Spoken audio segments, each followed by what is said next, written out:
Ser podcast.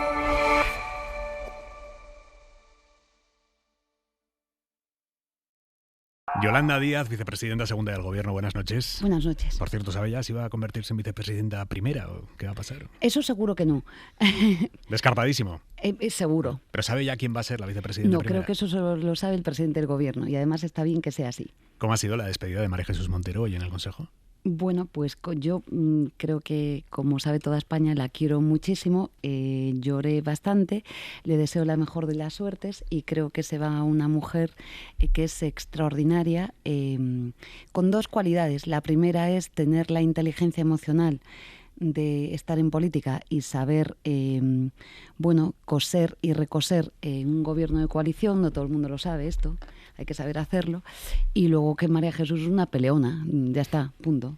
Le van mal las encuestas, pero como para llorar por ella tampoco, ¿no? Bueno, las encuestas yo creo que son cuando la ciudadanía va a votar y desde luego veremos lo que pasa, como todo en la vida. ¿Usted va a hacer campaña en Andalucía? Bueno, mi espacio político creo que está preparando la campaña. En cuanto decidan qué quieren hacer, por supuesto yo estoy a disposición de mi país y sobre todo estoy a disposición de ganar las elecciones para ganar un país que tiene demasiadas tareas pendientes. Recuerden ustedes que la gestión de Moreno Bonilla, ¿no?, con la sanidad, con tantas y tantas mujeres que sufrieron una gestión desastrosa por la Junta de Andalucía en la sanidad con los cribados de cáncer y tantas otras cuestiones, pues de esto va la cosa pública.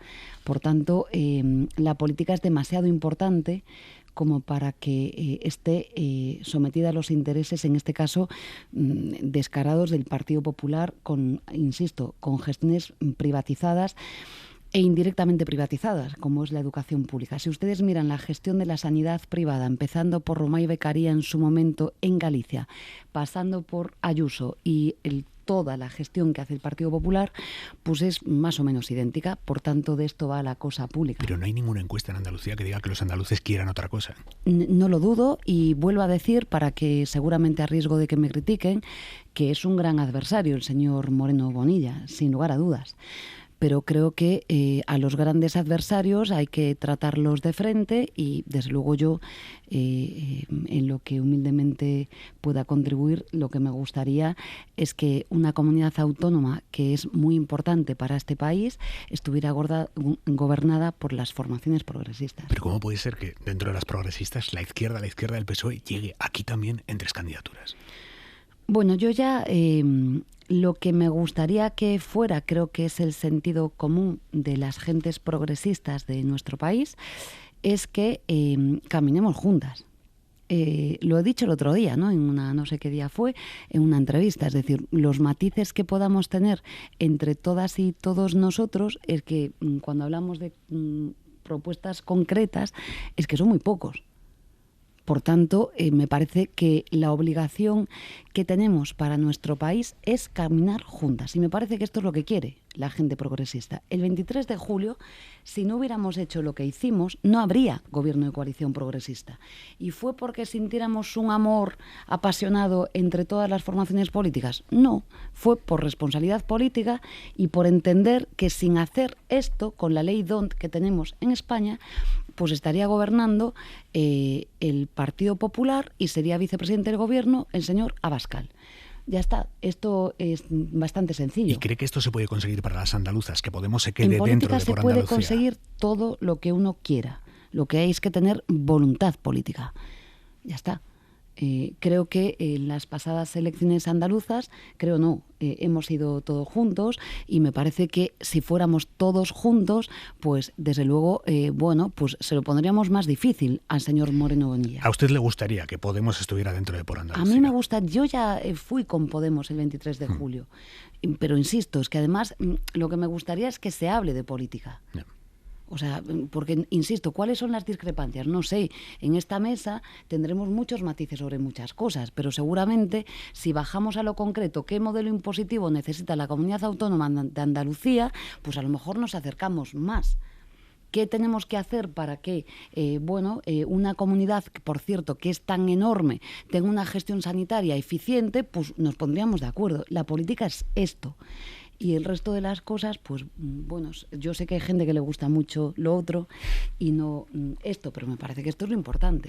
En las andaluzas vamos a ver si llega a España también este pequeño parón que estamos viendo en el pendulazo conservador, porque en Francia, por ejemplo, en las municipales este domingo hemos visto que la extrema derecha ha sacado mucho peores resultados de los que esperaba. En Italia, Giorgia Meloni recibió ayer un buen parapalo en las urnas. Sí, además yo estoy contentísima, seguí ese referéndum allí apasionadamente y creo que indica cosas. ¿Qué cosas? Bueno, lo que usted estaba diciendo, en primer lugar, no es verdad que sea una ola reaccionaria. El fenómeno meteorológico ola transmite que son invencibles y no son invencibles. La extrema derecha está fortísima en el mundo, pero Trump hoy lo está pasando muy mal, con una baja popularidad brutal y con un cabreo monumental en ese enorme país. Digo Trump porque veremos cómo le van las próximas elecciones, que están bastante próximas. Toda la corriente que hay es verdad que es de extrema derecha, pero acabamos de ver el alcalde de Nueva York cómo ha ganado las elecciones y ha sido capaz, que no es ganar, es ser capaz de emocionar, de dar esperanza a poblaciones que son muy complejas, que tienen muchísimas identidades y muchos problemas, y hacerlas ir a votar y ganar. Pero estamos viendo el fenómeno de ayer, que era una cosa complicada, es decir, más allá de la pasión que le pueda poner yo por esa reforma constitucional, en un país como Italia, pues fueron capaces de hacer que se movilice Italia para tumbar algo, por cierto, que era bastante importante en la cultura italiana y en el derecho italiano. Hablaba estos días con el profesor Ferrajoli sobre estas cosas. Por tanto, ¿están perdidas las elecciones o tiene que ganar porque la ola es imparable la extrema derecha? No, no es verdad. Lo que tenemos es que acertar en cómo nos dirigimos a cada una de las poblaciones, ser muy concretos, dejarnos de líos, permítame la expresión, ¿no? Porque a veces, en fin, es que hablamos de centenares de cosas. Es verdad que estamos en un mundo muy complejo, es verdad que estamos en guerras, es verdad que el mundo es muy tenebroso, pero tenemos la obligación de darle esperanza a la gente. ¿Esto es posible? Sí. Vicepresidenta, sobre la guerra, como ministra de Trabajo le pregunto, ¿tiene alguna proyección de qué efectos va a tener sobre el mercado laboral español lo que pueda estar por venir, las consecuencias económicas derivadas de la guerra? Estamos siguiendo, como saben ya, a diario todas las repercusiones de la guerra. En el mundo del trabajo, por ahora, con toda la prudencia, estamos con los ritmos que traíamos. Pero es verdad que si ustedes ven hoy el precio del gasol, el precio de la gasolina, los precios están, pues efectivamente, se están incrementando. El precio del Euribor, ya poníamos la luz de alarma la semana pasada con la subida del Euribor, que la semana pasada pues supondría que se incremente una hipoteca variable en torno a 500 euros. Bueno, hoy, estos días, la subida del Euribor vuelve a tener un impacto importante. ¿Qué quiero decir con ello? Que las guerras, primero, matan a gente, y esto es gravísimo, en una guerra que es ilegal, criminal, ilegítima, junto con lo que está pasando en Palestina, pues que además empobrecen a los países y empobrecen a los que menos tienen. Hoy la cesta de la compra es mucho más cara, los servicios son mucho más caros y, por tanto, los salarios, lo vuelvo a decir, se lo dije la última vez que estuve aquí, la mediana salarial en España sigue siendo de 1.668 euros al mes. Y por tanto, si todo sube, claro que vamos a ir corrigiendo y ayudando a los sectores productivos, que no tengan ninguna duda, las empresas, los autónomos, los trabajadores y las trabajadoras. Ya lo hemos hecho y lo vamos a volver a hacer, pero es verdad que las guerras tienen unas consecuencias económicas y sociales más allá de emocionales brutales. ¿A qué atribuye que el PP no haya aclarado todavía que va a votar este jueves? Bueno, yo creo que la posición del Partido Popular, el decreto sobre las medidas contra los efectos económicos de la guerra. Yo creo que el Partido Popular tiene un enorme problema, se lo he dicho también, desde que ha llegado Alberto Núñez Feijóo a Madrid. El Partido Popular es un partido que está carente de proyecto político, que está secuestrado y entregado a Vox. Es un enorme granero de votos para Vox.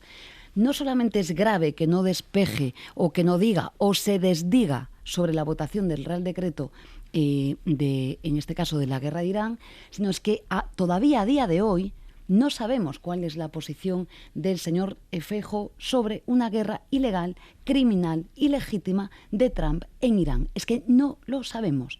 El señor Feijóo reaccionó, creo que el viernes pasado, después de la señora Meloni, cuando la señora Meloni, tras Pedro Sánchez, sale diciendo efectivamente que esto no puede ser. Pues que a día de hoy no sabemos lo que piensa el dirigente del Partido Popular. Yo estuve este fin de semana en Galicia, tengo familia del Partido Popular. Estaban atónitos. Porque todas las posiciones del señor Feijóo es que son ajenas a su país. Feijóo está defendiendo a Trump. Muchas de las votaciones que hace el señor Feijóo en el Congreso de los Diputados son favorecedoras absolutas de lo que está haciendo Donald Trump hoy en el mundo. ¿Pero a qué lo atribuyen? Yo creo que lo atribuyo sencillamente a que están absolutamente desesperados, no saben qué hacer con Vox, pero son un granero de votos hoy exactamente para Vox, lo digo honestamente. Vicepresidenta, la crisis del viernes entre el PSOE y Sumar, previo al Consejo de Ministros, ¿aquello fue salseo, como dijo el presidente? Bueno, yo creo que no fue ningún salseo, y sobre todo no es salseo cuando estamos hablando de una de las medidas, creo que de los problemas más graves que tiene nuestro país. La fábrica de desigualdad en España, da igual el instituto demoscópico que utilicemos, es la vivienda. Ya no es el paro como cuando yo llegué al Ministerio de Trabajo, es la vivienda, y da igual, y lo es además para todos los votantes. También para los del Partido Socialista, porque había una discusión sobre si los votantes del Partido Socialista pues tenían matices sobre los arrendatarios y los arrendadores, y no es así. Es el principal problema que tiene España, es misión imposible. Por tanto, me parece que la medida que se adoptó afortunadamente el pasado viernes en el Consejo de Ministros, bueno, es una medida que da cierta tranquilidad hoy pues a 2,5 millones de personas que pueden verse, de familias que pueden verse personas, no familias que pueden verse afectadas. Por eso esto fue lo que hicimos. ¿No es generarles falsas expectativas a estas familias? No, está en vigor. Sí, está en vigor, pero es muy probable que dentro de 3 semanas deje de estar en vigor. Yo insto vigor. aquí, de verdad, la política es esto, vuelvo a decirle a toda la ciudadanía que haya suscrito sus contratos de arrendamiento y que los tenga en vigor hasta el año 27, que inste ya con carácter inmediato esta prórroga de sus condiciones de arrendamiento. Es clave esto. Y, por supuesto, todas las disputas que haya después en los tribunales. Pero esta medida hoy está en vigor. O sea, usted pide a los inquilinos, aunque no se les acabe el contrato ahora, sino se les acabe dentro de unos meses. Esta medida sí. Se le va a aplicar a los contratos de arrendamiento cuya vigencia se posponga hasta el 27. Por tanto, esas personas en este plazo, hasta que lo ratifiquemos, que lo que les digo es que insten la prórroga contractual para mantener idénticas condiciones. O sea, el derecho sirve para esto y la política también sirve para esto. O sea que, aunque se les termine el contrato del alquiler, pongamos en diciembre, que ahora en estas 3 semanas que quedan hasta la convalidación, si lo instan oficialmente, sus condiciones se mantienen. ¿Y usted tiene garantías legales de que esto va a ser así? Garantías legales si uno pide antes de que ratifiquemos el contrato, si pide imagínese que yo tengo un contrato de arrendamiento y con esas condiciones insto en durante la vigencia del Real Decreto estas medidas, estas nuevas condiciones rigen. Hay una especie de novación contractual. Se lo pregunto porque hay dudas jurídicas sobre esto incluso dentro del gobierno. Hay dudas jurídicas, como todo en derecho, doctores tiene la Iglesia, el derecho en todo caso sirve para esto y sirve también para que lo discutamos. Pero lo que es verdad es que esta medida está hoy en vigor. Y si me permite también, porque la última vez que he venido creo que hablamos sobre esto, piensen que esa medida no estaba en la legislación española en estos momentos, a pesar de que la habíamos prorrogado 8 veces en las sucesivas crisis que habíamos tenido. Pero claro, el Gobierno de España lo que hizo el viernes es decirle a su país que quiere que los contratos, sus rentas, no se incrementen por encima del 2%. Si después las 3 derechas de este país, Partido Popular, Vox y Junts, tumban este decreto, como han tumbado la jornada laboral, como han tumbado las pensiones afectando a 10 millones de personas en España, pues desde luego tienen que rendir cuentas. O sea, pero sí. no es el culpable el gobierno de España de que decaigan estas medidas. Entendido. Yo, por dejarlo aclarado del todo, ¿usted le garantiza a ese inquilino No, yo no garantizo nada porque sería imprudente. Yo lo que le digo es que en el pero periodo... sí es lo que me acaba de decir. Perdón, ¿no? sí. O sea, quiero decir que le he entendido que sí que tenía garantías jurídicas de esto que nos estaba diciendo. vamos a ver. Si a un inquilino se le acaba el contrato en agosto y ahora, antes de que se convalide en el Congreso, en estas 3 semanas, Sí, manda un burofax a su casero pidiéndole ya la renovación, Correcto. aunque esto decaiga dentro de 3 semanas, en agosto el casero está obligado a mantenerle el precio. Porque uno ha requerido al arrendatario en ese plazo Vale. en el que se encuentra la vigencia. Es decir, da igual que decaiga después, sino que uno instó esta medida. Imagina, bueno, esto hay discusiones jurídicas estos días a tropel sobre estas cosas, pero en todo caso yo lo que le digo a la ciudadanía, como hacen los sindicatos, que la pelea por el derecho, es decir, bueno, instemos todo lo que sea menester, porque fíjese, hay ya tribunales en nuestro país, ¿no?, que en función de la Carta de Derechos de Naciones Unidas, concretamente, hacen lecturas que la vivienda es un derecho fundamental. Y, por tanto, dan amparo, igual que muchas otras normas en el ámbito del derecho laboral, dan amparo a muchas de los derechos que ejercita la ciudadanía. Como todo en la vida, es decir, doctores tiene la Iglesia, habrá tribunales que digan una cosa, y fíjese, cuando fue la prohibición del despido, yo tuve sentencias de tribunales que decían que conllevaba la nulidad de pleno derecho esta medida en unos casos, y en otra decía que no era nulidad. Por Sí. tanto, en el derecho todo es opinable. Si está instando a que los ciudadanos utilicen este lapso antes de que se vote, quiere decir que asumen que esto va a decaer. Yo no asumo, yo no me rindo jamás. Pero ¿tienen algún voto que no O sea, sepamos yo, para sacar esto adelante? de verdad, yo no me rindo jamás. ¿Están negociándolo con Junts, con PNV? Estamos negociando con todo el mundo, como hicimos antes del Congreso, del Consejo de Ministros. Ahora, lo que sí que digo es que la voluntad expresada en el Boletín Oficial del Estado esta semana por el Gobierno de España es que la gente en una crisis como la que estamos viviendo y una guerra como la que estamos viviendo esté protegida. Insisto, si Junts, PP o Vox, las 3 derechas de este país, tumban este decreto, como han hecho muchísimos otros, si lo tumban, pues que rindan cuentas y la ciudadanía que reaccione ante este hecho. Cuando habla solo de Junts, PP y Vox es porque calculan que el PNV sí va a votar este decreto. No sé lo que va a hacer el PNV y hemos hablado con el PNV, créame. Pero quiero decir, por dejar claro, ¿no?, las posiciones, que es que fíjese, me preguntaba hace un minuto por el PP y el Real Decreto Ley, ¿no?, de el estructural, por decirlo así. Y un Partido Popular que nos ha dicho a todos los españoles que iba a votar a favor ese sí, dijo el señor Tellado. El de izquierdas no. El otro, que no sabemos cuál es, sí, dijo literalmente... Dijo el de derechas. ¿Qué? Dijo el de derechas. Por eso, ¿no? El suyo, él dijo que era suyo. Pues como el señor Tellado, en fin, se expresa así, esto fue lo que dijeron. Pero es que hoy ya no están diciendo esto. Ya.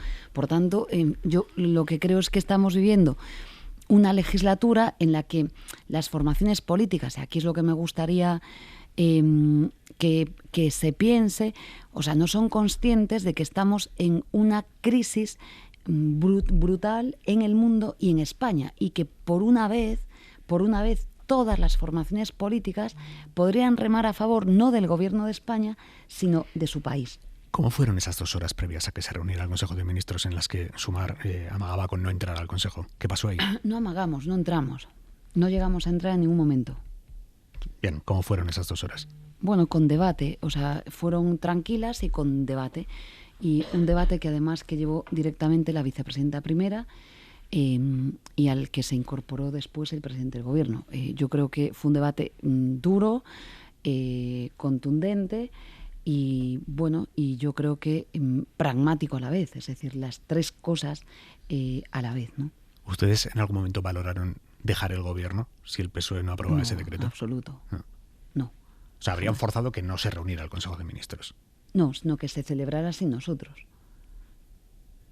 hubiese entendido que en ese caso el presidente Sánchez les hubiese dicho: oye, yo no puedo tener ministros en el gobierno que no entran al Consejo con el modo de protesta. No me compete a mí hacer ciencia ficción. ¿Usted había hablado con el presidente? ¿Le había avisado de que iban a hacer esto? El presidente llegó de ese día creo que a las 2 de la madrugada, pero estuvimos toda la noche sin dormir negociando con la otra parte del PSOE y con la vicepresidenta primera de manera especial. En esas 2 horas hubo algún tipo de, no sé, oye, pues mira rompemos. Que les gustan los detalles de la cosa. A mí me encantan los detalles, la verdad. Ya. ¿Hubo algún tipo de amenaza, de pues rompemos? No, que va, somos gente sensata. Lo que hubo fueron discusiones duras y posiciones políticas en una discrepancia. El Partido Socialista, que no comparte esta medida, y en Sumar, que la instamos durante 8 ocasiones y la seguimos defendiendo y la defendimos el viernes. El otro día le escuché a raíz de esto al ministro Agustín Duy decir que este episodio demuestra que si Sumar no estuviera en el gobierno, o que Sumar tiene que estar en el gobierno para que se defienda a la clase trabajadora. No tengo ninguna duda de ello. El PSOE con el que ustedes gobiernan no defendería por sí mismo a la clase trabajadora. Bueno, yo le voy a decir, desde la derogación del despido por absentismo, artículo 52D, del Estatuto de los Trabajadores, pasando por la subida del salario mínimo, por las trabajadoras del hogar, por la ley Rider, por la reforma laboral, por el Real Decreto 901-20 y 901-220, los conocidos como igualdad retributiva y tantos otros, hasta la jornada laboral de estos días, desde luego, si no fuera por Sumar, no hubiera salido adelante, no tengo ninguna duda. El Consejo de Estado ha emitido un dictamen muy duro contra el reglamento del Ministerio de Trabajo para reforzar el registro horario. Y ese dictamen del Consejo de Estado se apoya en informes... Informes del señor Cuerpo, sí. Bueno, también de otros ministerios, de Transición Digital, sí, de la Agencia de Protección de Datos. Sí. ¿Usted cree que hay un intento de la parte socialista del gobierno por sabotear ese reglamento? De la parte socialista ninguna, porque tengo clarísimo que el presidente Sánchez defiende esta medida, tanto la defiende como que llegó al Consejo de Ministros, se debatió durante 4 horas en el Congreso de los Diputados, la anunció él hace 2 septiembres en el Instituto Cervantes. Recuerden ustedes esto, regresados de un verano, y la convicción absoluta. Ahora bien, en los ministerios de Economía, está claro, nunca tuve ninguna duda. Ustedes muchas veces, ustedes no llevan la parte económica, pero los periodistas de la parte económica me decían, está radicalmente en contra de la reducción de jornada, y yo sabía que era así, pero no yo. Es que recuerden que lo hizo público él y que el presidente del gobierno, digo porque esto ustedes lo han publicado, pues le hizo corregir esta posición. Ahora bien, ha expedido 2 informes en los que no habla del registro horario, habla del fondo del asunto. Es decir, se posiciona y dice claramente de manera desfavorable frente a una reducción de jornada, como hizo con el salario mínimo, que cree que es perjudicial para las empresas españolas. O sea, ¿usted cree que Carlos Cuerpo está intentando No lo creo. tumbar esto? Es que yo, mire, en derecho y en Sí. la política uno habla con los papeles delante. Y el señor Cuerpo ha suscrito 2 informes que están unidos a un expediente administrativo, como usted ha dicho, en los que se fundamenta el Consejo de Estado, que dice lo que le estoy diciendo. Y en derecho decimos, donde hay papeles, las barbas se callan. Yo no opino nada. Yo hablo con él y me reservo mi opinión y mis discusiones con él sobre muchos asuntos. Ahora, Hombre, la reserva la última vez, le llamaba a la persona. Bueno. Ha emitido no un informe, 2 informes que hablan con bastante claridad, posicionándose en contra no del registro horario, sino que lo que es más grave, de la reducción de jornada. Pero permítame que le diga. Claro, lo que es bastante sorprendente es que en un país que se realizan 2,5 millones de horas extraordinarias sin pagar, cuyo impacto fundamental lo tienen las mujeres y en sectores muy concretos, la herramienta clave, que no lo digo yo, lo dice el Tribunal de Justicia Europeo, que nos ha condenado en 2 ocasiones, que nos insta a que corrijamos el registro horario para que sea fiable, objetivable e interoperable. No lo digo yo, lo dice el conocido como TJUE. El Ministerio de Economía se coloque del lado de las patronales que incumplen las horas extras en nuestro país, permítame, es inaudito. ¿Usted cree que el Ministerio de Economía del gobierno progresista se está poniendo del lado de las patronales para incumplir las horas extra? Lea el informe del Consejo de Estado y lea los 2 informes de Economía. Yo puedo opinar lo que me dé la gana. Si puedo opinar lo que quiera. Ahora, los informes que han leído sus compañeros hablan en negro sobre blanco. ¿Y por qué atiza tanto a economía y, por ejemplo, no a transformación digital o a la Agencia de Protección de Datos, que también ponen pegas? El informe que emite dice que sale muy caro para las administraciones públicas. Esto realmente en nuestro ministerio y en el mundo en el que nos movemos causó como sorpresa, no sé si decirle. En todas las administraciones públicas de nuestro país, en todas, incluido el Ministerio de Transición Digital, están digitalizados todos los controles horarios. En todas las administraciones públicas de nuestro país. Ustedes, cuando nos hacen entrevistas y entran en nuestros ministerios o entran en las comunidades autónomas, en las consejerías de lo que ustedes quieran, en cualquier lugar, hoy muchos periodistas así nos lo decían, ven como los empleados y empleadas públicas fichan con controles, y sería bastante anómalo que el ministro de Transición Digital no fuera así, que anduvieran los funcionarios y funcionarias con papeles firmando el registro. Estamos hablando de unos informes que han dado pie a un dictamen del Consejo de Estado que dice esto no puede ser. Sí. A pesar, en contra del criterio del Consejo de Estado, ¿ustedes van a seguir adelante? Sin lugar a dudas, cumpliendo el acuerdo de gobierno. Como hicimos, hoy le mostrábamos, ¿no? 14 normas muy importantes que fueron con ese nomenclator oído el Consejo de Estado. O sea, que usted confía en que Pedro Sánchez le termine torciendo el brazo a Carlos Cuerpo en este tema. Es que no es torcer el brazo, es que el presidente del gobierno es una persona seria, se comprometió con su país en algo que es clave, que es el control horario, que lo tienen ustedes en el acuerdo de gobierno de manera clara, y no me queda la menor duda. Porque además, lo que sería bastante absurdo sería, hoy en vigor no están las 37 horas y media, ni siquiera están las 35 que acordó el señor López, ministro de Transición Digital, para los funcionarios y funcionarias públicas. Es que lo que hemos hecho es algo que permite o debe permitir cumplir con la jornada actual, que es máxima en España, de 40 horas. Evidentemente, es que es como decir, no, mire usted, yo quiero que la gente haga horas extraordinarias sin pagar o sin descansar con la legislación que tenemos hoy en nuestro país. Pero claro, insisto, pero tampoco le sorprenda tanto esta batalla, porque la batalla fue campal en términos políticos antes de llegar al Consejo de Ministros, y no con el presidente del gobierno, ni con María Jesús Montero. ¿Cuerpo es más correoso que Calviño? No, yo creo que los ministerios de Economía están conformados en una doctrina ortodoxa y ya está, y esto es lo que hay, y tienen una lectura de la economía que, pues que el salario mínimo destruye empleo, en fin, esto no lo hace. ¿Usted cree que Cuerpo piensa eso? No lo creo, ha emitido informes en la comisión de expertos, no hablo por creencias. Yo, de verdad, es que no existieran esos informes, pero igual que hacía la señora... Carlos Cuerpo era el número 2 de la señora Calviño. Y la señora Calviño no hablaba solo en los medios de comunicación, expedía informes. Y además está bien que sea así. Si para eso somos un gobierno de coalición y plural. Por cierto, gobierno de coalición que va a terminar la legislatura sin aprobar un presupuesto. Bueno, yo creo que en estos momentos estamos en una situación grave en nuestro país y en el mundo, y en la Unión Europea. Me parece que estamos gestionando una crisis, de nuevo, una más. Ya, pero hace un mes no. ¿Cómo, perdón? Que hace un mes no. Estoy de acuerdo con usted, y nuestra posición creo que es conocida, que debemos de presentar los presupuestos, o deberíamos haberlos presentado. Lo he dicho 150.000 veces, y todo mi espacio político y conocen nuestra opinión en el PSOE, sin perjuicio después. O sea, yo creo que tenemos, no por obligación constitucional, sino porque tenemos la obligación de presentar cuál es la propuesta política para las políticas públicas en nuestro país.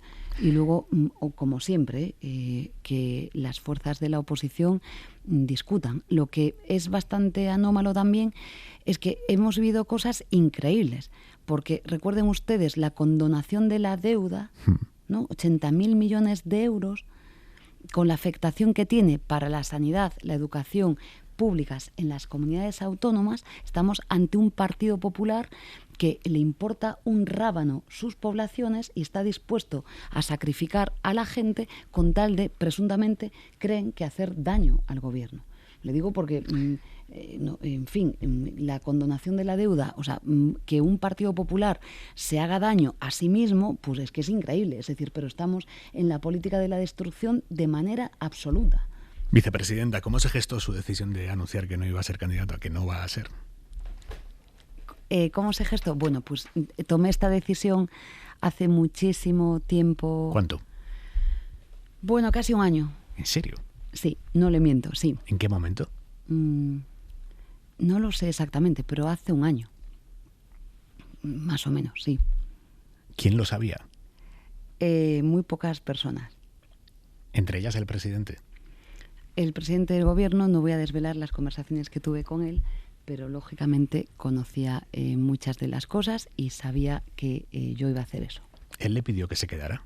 No voy a desvelar ninguna conversación, jamás. ¿Se va a quedar hasta el final de la legislatura? Yo voy a cumplir con el mandato que tengo, mis responsabilidades como ministra de Trabajo, y lo que sí que voy a hacer, esté donde esté, eso me lo han enseñado en mi casa, que esté donde esté, digo, fuera de la política, desde luego es trabajar para que mi país, si puede ser, no esté gobernado por las derechas ni la extrema derecha en España. Lo tengo clarísimo. No me ha contestado con un sí rotundo. Así se va a quedar hasta el final de la legislatura. Voy a cumplir con mi mandato, es lo que le puedo decir, y desde luego seguiré trabajando como estoy haciendo. Por tanto, esto es un sí. Pero quiero decirle que después, cuando me vaya, que me voy a ir, quiero decir, yo vengo a una casa en que me han enseñado muchas cosas y me han enseñado ese padre. Recuerden que cuando tomé posesión, ya lo conté muchas veces, me hizo entrar y salir, ¿no?, de mi despacho para recordarme que la política es así. Y además, bueno, es que me apasiona mi profesión y sobre todo me apasiona mi vida privada. ¿Usted va a volver a su profesión? Eso espero. Eso espero. ¿Ejerciéndola en ¿dónde? Yo tengo un despacho profesional. O sea, ¿va a volver al despacho privado? Desde luego, yo voy a volver a mi vida privada, no tengan la menor duda, y desde luego me voy a dedicar a mi vida privada rotundamente. ¿Quién puede ejercer de candidato estimulante en la izquierda del PSOE? Primero, quien quiera libremente serlo, y esto creo que es muy importante, y en segundo lugar, desde luego, cuando se hacen las cosas creo que con cariño, ¿no?, y se buscan como encuentros y demás, todo esto es posible y debe ser posible. ¿Le están pidiendo opinión en este proceso? No voy a decir nada de nada porque además, aunque me pidan opinión, yo nunca voy a decir lo que alguien debe de hacer, ni voy a decirle a nadie lo que debe de hacer, ni voy a decir públicamente sobre lo que yo pienso. Pero dígame solo si cree que el candidato o la candidata está dentro de los partidos que forman este espacio. ¿O ha llegado el momento de buscar? Por principio de prudencia, créame, sería una irresponsable si hiciera esto. Pero ya les he dicho que yo no voy a hacer lo que me han hecho a mí. Y ya he contado en la entrevista que me hizo Paula Chouza y José Hermida algo que aprendí en mi casa, que fue esa bonita anécdota entre Santiago Carrillo y el dirigente comunista que le sustituye, que un ascensor, cuando Santiago Carrillo, que era don Santiago Carrillo, le da instrucciones al secretario general entrante, le dijo: Santiago, el secretario general ahora soy yo. Digo esto porque creo que a la gente hay que dejarla volar y caminar, y desde luego yo no voy a decirle nunca a nadie, jamás, vamos, lo que debe de hacer, ni mucho menos, vamos, me van a encontrar ustedes absolutamente callada. ¿Se arrepiente de algo de su liderazgo de este espacio? De mogollón de cosas. ¿Por ejemplo? O sea, por ejemplo, fíjese, yo jamás quise ser candidata. Y como lo saben ya todos ustedes, en fin, lo sabe todo el mundo y ahí ya está. Pero vamos, yo no quise ser jamás la dirigente de nada, porque hay gente que le apasiona seguramente las cuestiones de los partidos. A mí sé que son fundamentales las cuestiones de los partidos, claves, pero a mí no me estimulan nada, en absoluto. Por tanto, seguramente sí. ¿Y algo más de ese mogollón de cosas que me ha dicho de las que se arrepiente? Si yo le contara muchísimas cosas. Yo tengo noche. Ya, muchísimas cosas, seguro, ¿no? ¿Usted Seguro. qué análisis hace, Yolanda Díaz, de lo que ha pasado con su figura política? Que en 2022-2023 usted despertaba una, no sé si la palabra es ilusión o aquella capacidad de liderar y de estimular a la izquierda del PSOE, y ahora todo el mundo dice, no, ha sido una fantástica ministra de Trabajo, pero se quedan ahí. O sea, ha habido como ha bajado la espuma. ¿Usted qué lectura hace de eso? ¿Usted encuentra un dirigente político que alguien, todo el mundo hasta la derecha, diga, le reconozca lo que hace? Yo no engaño a nadie, soy una ministra de Trabajo, es lo que me gusta ser. Y voy por la calle, voy caminando y no hay nada que me guste más que hasta la gente de derechas reconozca lo que se está haciendo. Ya está, esto es lo que quise ser y obviamente se me dio la oportunidad y lo que soy. Y lo que voy a seguir siendo, no ministra de Trabajo, sino una persona que es especialista en esto. Y créame, de verdad, esté donde estos días, ¿no?, que con el revuelo que se ha montado con mi retirada, es que no hay nada que me dé más tranquilidad que esta cosa. Porque no todo el mundo puede coger e ir por la calle tranquilamente y que se le acerquen muchos seres humanos a reconocer el trabajo que uno hace. Créame que en política eso es, bastante escaso. Por tanto, me da como serenidad. Se ha quitado un peso encima, por lo que estoy viendo. Es que estoy feliz, estoy tranquila, o sea, hago lo que me gusta hacer y me dedico a lo que me gusta hacer, que es defender a los trabajadores. Hay muchas formas de defender a los trabajadores y trabajadoras. Pues, por supuesto, desde un despacho profesional o desde donde sea, que es lo que he hecho toda mi vida. Pero, hombre, tener la oportunidad de poder dictar y elaborar, no es dictarlas, no elaborar normas que le han cambiado la vida a tanta gente, tanta, pues hombre, es cierto estímulo. Le digo más, en las batallas que he dado dentro del gobierno hay mucha gente pública, que no diré aquí, que cuando yo decaía me decía sencillamente, piensa que lo estás haciendo por los trabajadores de este país. Y me daba la fuerza para continuar. Por Yolanda tanto, esto Díaz. es lo que voy a hacer y lo que hice todo este tiempo. Vicepresidenta segunda del... Por cierto, a ver si le van a poner de vicepresidente primero a Carlos Cuerpo. Pues me parecerá muy bien y le daré la enhorabuena y estupendo. Ya Pero fue no, vicepresidente primero Nadia Calviño.